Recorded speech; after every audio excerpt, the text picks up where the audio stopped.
The brand Bose draws a lot of criticism from audio circles for making overpriced and underperforming products and marketing the heck out of them. Well, I got a pair of the new Bose SoundTrue on-ear portable headphones. What do I think of them? Have I finally sold my soul to the devil? Well, you're watching Lachlan Likes a Thing, and let's find out.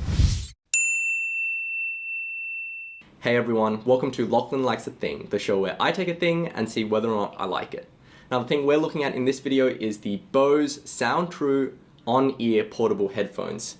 Now this is the first Bose product that I've ever owned. Well, technically it's the second Bose product that I've ever owned because the first was the Bose SoundTrue around ear headphones, which I bought and unboxed on this channel and then had to return because I found out that they weren't sealing properly with the pair of glasses that I was wearing, and I swapped them for these. These are the Bose on-ear versions. And then I found out that those glasses actually prevented a lot of headphones from sealing properly, so I had to swap the glasses as well. So long story short, this is the Bose SoundTrue on-ear. This is part of Bose's new SoundTrue lineup of headphones. It retails for $180 recommended retail in the United States and $229 recommended retail price in Australia, though I got my pair for $200 at JB Hi-Fi. Anyway, let's start with the design. So as soon as you pick up the Bose SoundTrue, you can tell that this is an extremely compact, extremely lightweight headphone. It almost feels a little flimsy just because of how lightweight and flexible it really is, but at the same time, all the materials chosen seem to be high quality plastics, so it's hard to say. I would have to really look at long-term durability from people's kind of reports of this headphone. I think that it should be a pretty well-built headphone. Apart from the kind of general lightweight, it does have a decent build to it. It is also an extremely compact headphone because you can basically fold this up into this kind of tiny shape here, which is really remarkable. The only other headphone that I've seen that can fold up into as small a shape is the Cos Porta Pro, and that thing is basically, that basically is a headphone with drivers attached. Sorry, a headband with drivers attached.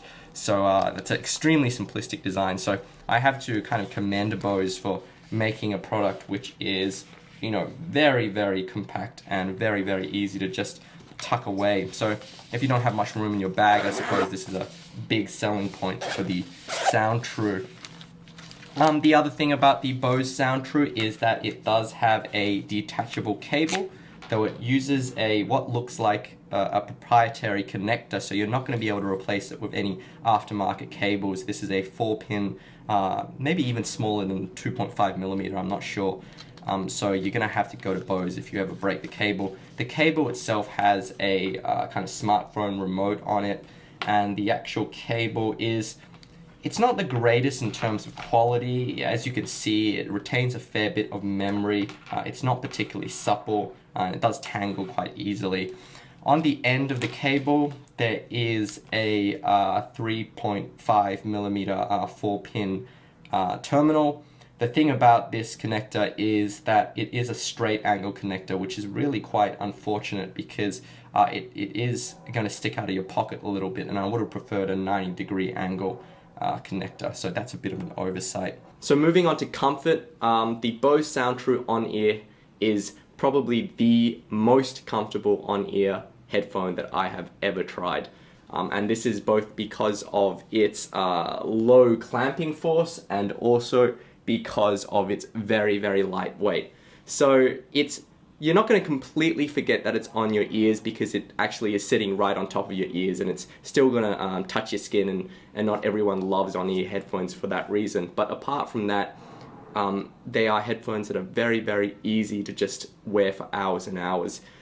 Because of the low clamping force, they don't feel as stable on the head as I think that they could feel.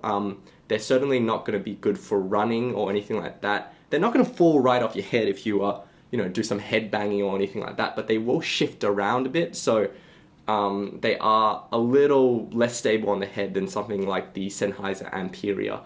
And also noise isolation on the Bose SoundTrue on-ear is just a little bit on the poorer side. You do find that you have to turn up the volume just to get above the average background noise. So how do the Bose SoundTrue on-ears sound? Well, after listening to this for a while, I now understand why opinions on Bose can be so divided, because this is a headphone that is inoffensive to the point of being offensive. And what I mean by that is that the SoundTrue has a really warm, agreeable sound. It's definitely been tuned to a specific kind of signature. It has a surprising amount of bass for such a small headphone. The mids are smoothed. There's a nice amount of energy to the vocals.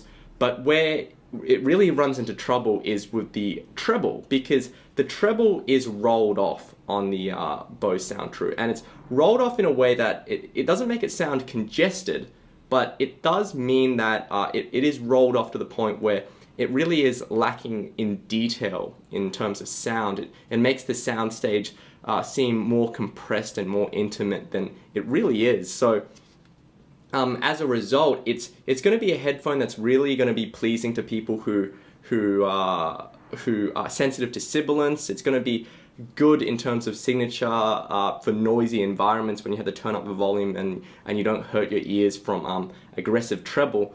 But at the same time, it really lacks a degree of detail when you put it up against things like the Sennheiser Inferior or a number of other kind of portable on-ear headphones. So it's the kind of sound where I wear it, and if I wasn't comparing it directly to anything else, I could quite enjoy it. I actually think it's a nice enough tuning. But as soon as I put it up against anything that's in its kind of price range, I think, oh, I'm missing out a lot in terms of energy and shimmer and kind of detail and texture in the treble. Looking at it overall, I think the Bose SoundTrue doesn't sound bad, but it is a bit disappointing for the retail price. If it was priced closer to $100 to $130, I'd be happy to recommend it because it is a very comfortable headphone. It seems decently built at the same time. But right now, I just don't think it's a good buy compared to other options like the Sennheiser Inferior. And I'll actually be reviewing the V-Motor XS on the channel soon, so I suspect that this headphone won't compare favorably with the V-Motor XS either. But, I don't love the Bose SoundTrue on ear, but if you think that comfort and compactness are your absolute top priorities, I think you'll find a lot to like in the SoundTrue on ear. Anyway, click the like button if you found this video helpful. You can talk to me on Facebook at facebook.com/LachlanLikesAthing or on Twitter at LachLikesAthing. Thanks to all my regular subscribers and happy listening.